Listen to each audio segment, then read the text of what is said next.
Já. Alô você, saudações terráqueos. Meu nome é professor Luiz e eu vou tentar ajudar vocês a resolverem questões de geopolítica e atualidades em concursos públicos e para vestibular e principalmente o Enem no ano agora de 2018.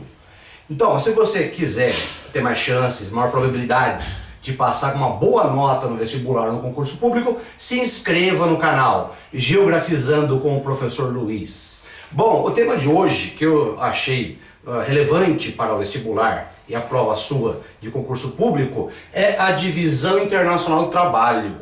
O mundo atualmente está dividido em duas categorias de países. São países desenvolvidos e países subdesenvolvidos. Mas aonde que se originou essa divisão do planeta? A maior parte dos países desenvolvidos se encontra no hemisfério norte, por isso que é comum falar norte rico. E a maior parte dos países subdesenvolvidos se localiza no hemisfério sul, com exceção da Austrália e Nova Zelândia, que são países de altíssima qualidade de vida, que ficam no hemisfério sul. Mas onde que se originou esse processo de divisão aqui? Foi no período colonial. Então, no período colonial aqui na América, a América Latina foi toda colonizada de forma de exploração pela Península Ibérica, Espanha e Portugal. E quando os portugueses e espanhóis vieram colonizar a América, o que eles impuseram aqui na América Latina? O Pacto Colonial. Todo país hoje subdesenvolvido, ele teve um passado colonial de exploração. Mas na América, o Canadá e os Estados Unidos não são subdesenvolvidos. Por quê? A colonização foi diferente.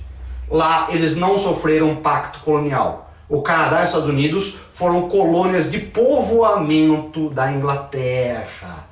O que o pacto colonial determina? Como que ele gerou o subdesenvolvimento da América Latina? E não foi só aqui na América Latina que aconteceu a colonização e exploração, não. Também na África e no Sudeste Asiático, em um momento diferenciado chamado neocolonialismo. Quais são as diferenças? O país desenvolvido, ele, como o próprio nome diz, ele tem uma melhor qualidade de vida e uma economia mais avançada. Já os países subdesenvolvidos, o próprio prefixo fala, está abaixo de alguma coisa. O que é abaixo nos países subdesenvolvidos? Qualidade de vida. Tá? E a economia também é dependente dos investimentos de bancos como o Banco Mundial, o Fundo Monetário Internacional, o BIRD, são organismos internacionais que influenciam a economia dos países subdesenvolvidos. Como que se dá essa relação de divisão internacional do trabalho? No período colonial, as colônias de exploração mandavam matéria-prima para suas metrópoles. Então as metrópoles se tornaram países desenvolvidos. A matéria-prima que vem para cá, o que os países desenvolvidos mandavam em troca? No período colonial chamavam-se metrópoles e eles mandavam o que para os países? No primeiro momento, produtos manufaturados. Antes de 1760, da primeira Revolução Industrial, falamos de produtos manufaturados. Já depois de 1760, se fala produtos industrializados.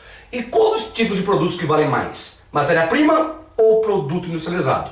A matéria-prima tem um menor valor agregado.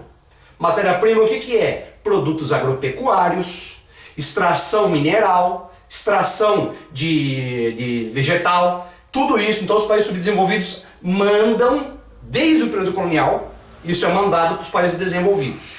Já os países que antigamente eram metrópoles, mandavam o quê? Produtos manufaturados. A manufatura evolui na primeira Revolução Industrial, cria-se então os produtos industrializados. Até hoje, essa diferenciação existe. Desde 1500 até os dias de hoje, essa diferenciação existe. Então, a matéria-prima vem dos países desenvolvidos e os produtos industrializados vêm dos países desenvolvidos. Isso gera uma dependência mútua. Quer dizer que não tem matéria-prima nos países desenvolvidos? Tem. Só que eles consomem a própria matéria-prima e querem matéria-prima de outros lugares para aumentar a sua produção industrial. Tá? E já os países subdesenvolvidos, por que eles não se industrializam? Pressão principalmente hoje, são as empresas, as corporações multinacionais ou transnacionais que barram, que freiam o desenvolvimento econômico e a qualidade de vida nos países subdesenvolvidos. Quais são as principais características dos países subdesenvolvidos? Tô tudo abaixo lá. O IDH, ele é de médio para baixo. O que é o IDH inferior? O IDH, o Índice de Desenvolvimento Humano, criado pela Unicef, foi elaborado para medir o que? A renda per capita da população. Num país subdesenvolvido, as pessoas têm uma renda per capita baixa. Tá? Já se você comparar com países de alto IDH, a renda per capita é muito superior. O padrão de vida é superior. O padrão de consumo é superior. Estamos falando em termos médios, certo? Então a média da renda per capita é baixa. Outro critério que é baixo aqui.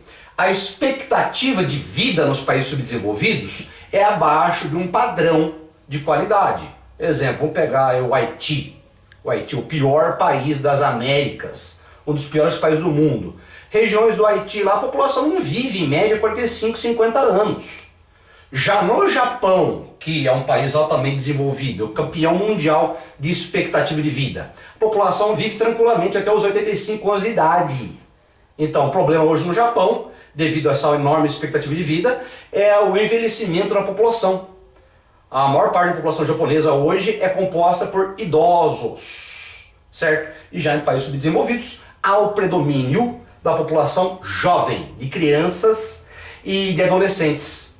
Isso aqui vai gerar para o futuro o quê? Uma falta de postos de trabalho, certo? Outra coisa que caracteriza o subdesenvolvimento, então, além da baixa renda per capita, baixo IDH, temos também o quê? Um baixo nível de escolaridade. O IDH, então, ele mede renda per capita, expectativa de vida e escolaridade. Então, num país que há muitos analfabetos funcionais, então o Ministério da Educação fala que no Brasil existem cerca de 15% da população é composta por analfabetos, desculpem.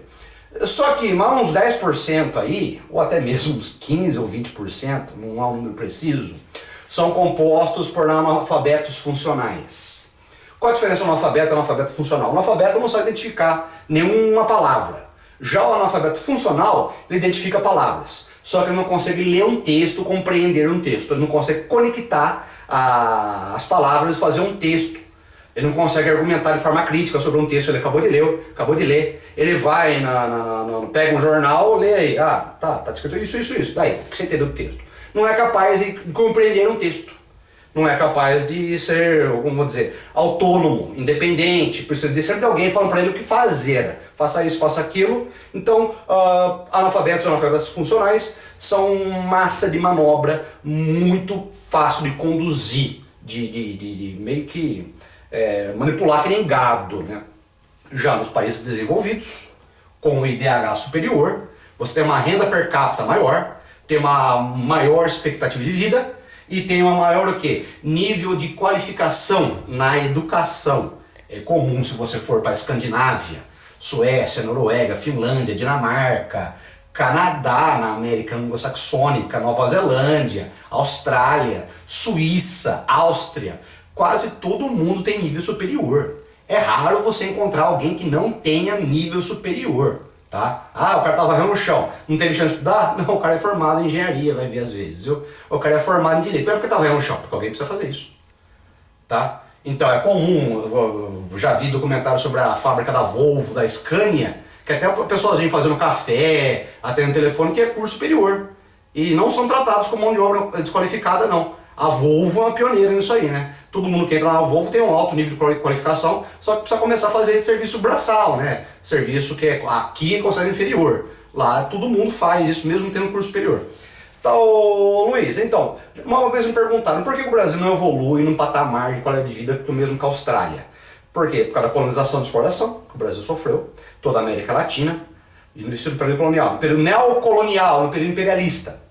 Após a segunda revolução industrial, quem que a Europa vai invadir para buscar matéria-prima e mercado consumidor? após 1885, foi o Tratado de Berlim, houve a partilha, divisão da África em colônias disputadas pelas metrópoles europeias, tá? E depois mesmo no Sudeste Asiático. Hong Kong foi invadida, Macau foi invadida no período neocolonial. O Japão se fechou. O Japão se fechou para a entrada de produtos manufaturados europeus, porque o Japão tinha outra ideia, ele quis fomentar a indústria própria. Agora você pega a Índia, Tailândia, a chamada região da Indochina, a península da Indochina, que pega lá Laos, Vietnã, Camboja, pega lá Tailândia, Indonésia, ilhas no Sudeste Asiático, foram todas colonizadas por potências europeias no período neocolonial. Sofreram também o Pacto Colonial. O Pacto Colonial tá subentendido lá o quê? O exclusivo metropolitano, a colônia de exploração para poder fazer comércio com a sua metrópole. E outra coisa que estava inserido no Pacto Colonial, a proibição da manufatura. Então, todos os países subdesenvolvidos, no passado colonial de exploração, eram proibidos de ter manufatura que evolui e vira indústria. Já, quem que foram os primeiros países a se industrializarem? Os países desenvolvidos, que pegaram a matéria-prima das suas colônias e investiram no seu desenvolvimento industrial. Também quem que teve além das metrópoles europeias, quem que teve desenvolvimento industrial? As colônias de povoamento na América anglo-saxônica, Canadá e Estados Unidos, e as colônias britânicas no hemisfério sul, lá na Oceania, Austrália e Nova Zelândia, porque lá não era proibida a manufatura. Eles conseguiram produzir industrial, começar a ter manufatura, que evoluiu e virou indústria, tá? E hoje? Hoje é muito falado na questão dos países emergentes. Qual a diferença de um país subdesenvolvido e de um país emergente? O país emergente, ele ainda tem o IDH de um país subdesenvolvido, um IDH insatisfatório, um IDH de médio para baixo, tá? Só que nas últimas décadas, os países emergentes receberam filiais de multinacionais. A matriz, a sede das multinacionais, todas elas ficam em países desenvolvidos, raríssimas exceções, tá? E mandaram filiais para os países subdesenvolvidos para aproveitar justamente a mão de obra barata. Então, a mão de obra barata aqui, vamos mandar filial para lá, vamos fabricar aqui. Exemplo, a Nike. A Nike é a matriz, o escritório central, a sede da Nike, onde que tem a parte de marketing, pesquisa e desenvolvimento, os laboratórios de materiais, toda a parte administrativa fica ainda nos Estados Unidos. É uma empresa privada que está em território americano. Só que a Nike não fabrica mais um único tênis em território americano. Eles mandaram todas as fábricas para países subdesenvolvidos. Tanto você pega qualquer tênis da Nike hoje, made in Tailândia, made in Taiwan, made in China, made in Índia, made in Brasil. Eles vêm para cá para aproveitar a mão de obra barata, para aproveitar o que também? Baixos impostos, ou às vezes os países que recebem nem cobram imposto direito. As leis ambientais são permissivas, pode vir poluir à vontade, ganham energia elétrica, ganham água encanada, ganham rodovias de fácil acesso na frente da fábrica. Então a Nike produz tênis em todos os países, em vários países emergentes, tá? E vai tudo no mercado aqui, norte-americano, canadense, europeu, eles vendem tênis para o mundo inteiro, certo? Mesmo o caso das montadoras automobilísticas. As montadoras automobilísticas, a sua matriz, a sua sede, continua em países desenvolvidos. Só que as fábricas, propriamente ditas, foram deslocadas para países subdesenvolvidos. Então, alguns países subdesenvolvidos já passaram por um patamar de emergente. Países subdesenvolvidos, industrializados. O Brasil, por exemplo, hoje exporta produtos industrializados. Carro, celular, computador. Só que essa tecnologia é nacional? Não é nacional essa tecnologia. Ela vem de fora. Isso aumenta a nossa dependência em relação aos países desenvolvidos. Certo? Tem um monte de fábrica chegando aqui no Brasil. A Mercedes, a Hyundai, a Honda. Só que as matrizes ficam países desenvolvidos. As filiais vêm para cá, para aproveitar o baixo custo.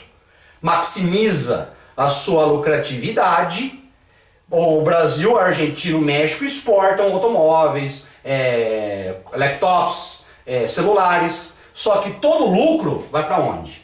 Vai para sua matriz, vai para o seu escritório central dos países desenvolvidos. Os países emergentes, então, quais são os principais países emergentes nos dias de hoje? A sigla BRICS. BRICS não é um bloco econômico, anota no fundo do seu coração. Não é um bloco econômico os BRICS. É uma troca de ideias, favores políticos, favores econômicos entre Brasil, Rússia, Índia, China e África do Sul. Tá? Eles trocam mercadorias, trocam auxílio econômico, só que não é um bloco econômico e eles são explorados pelas filiais das empresas multinacionais. Elas vão se instalar lá por causa da mão de obra barata, matéria-prima barata, leis ambientais permissivas.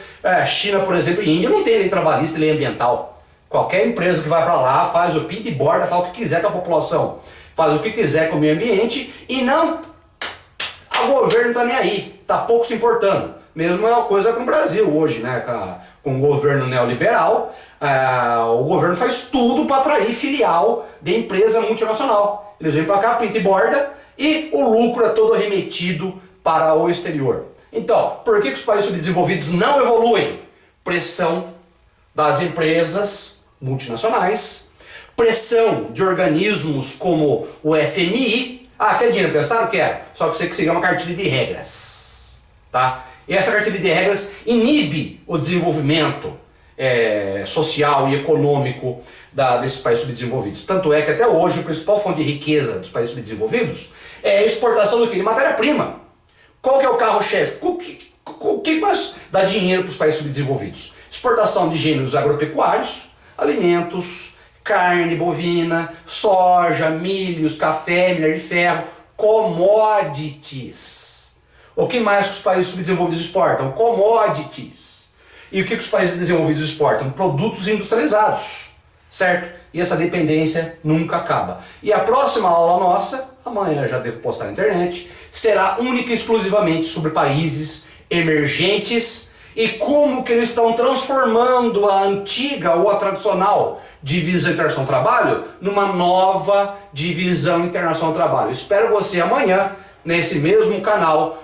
Inscreva-se, curta e compartilhe Geografizando com o professor Luiz. Até mais!